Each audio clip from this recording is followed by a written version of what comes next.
আসসালামু আলাইকুম। Hi guys, এই তো আমাদের বাসায় আজকে মাসকালের রুটি বানানো হচ্ছে। তো মাসকালের রুটি মানে শীতকাল, আর শীতকাল মানেই মাসকালের রুটি। সেটা হচ্ছে যে একদম সেই মজাদার খাবার।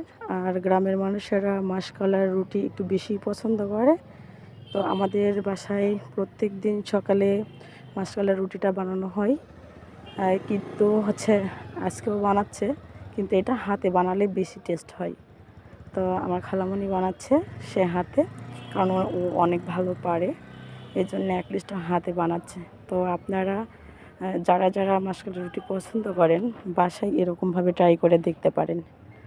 হ্যাঁ, কারণ হচ্ছে হাতের বানানো রুটিটা আসলে অনেক টেস্টি হয়। আর এরকমভাবে হচ্ছে বানিয়ে আপনারা বাসায় খাইলে এমনিতেই বুঝতে পারবেন যে কতটা টেস্টি।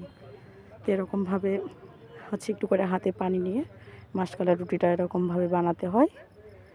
আর ডেফিনেটলি হচ্ছে সেটা তো হচ্ছে মাটির চুলাতে আরও বেশি ভালো হয় আমার মনে হয়। আর আমাদের তো গ্রামে বাসা, তো মাটির চুলাতে বেশি হচ্ছে পিঠাগুলো বানাই।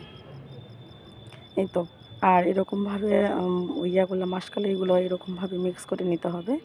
আর ডেফিনেটলি মাশাআল্লাহ, এই যে রুটি বানানো হয়ে গেছে, কি সুন্দর হচ্ছে কালার আসছে।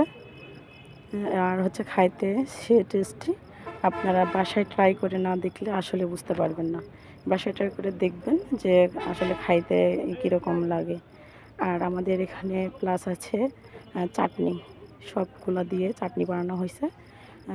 এখানে বিশেষ করে পেঁয়াজ, রসুন আর শুকান ঝাল, কাঁচা ঝালও অ্যাড করা হয়েছে, সাথে লেবু। তো আপনারা বাসায় ট্রাই করে খাইয়ে দেখতে পারেন যে আসলে কত টেস্টি। আমরা তো বাসায় ট্রাই করার পরে আমি আপনাদের বলতেছি আর কি, যে কতটা টেস্টি হয়। এরকম করে বাসায় বানিয়ে খাইলে দেখা যাবে যে কোনো সমস্যা হবে না বাজারে কিনে খাওয়া।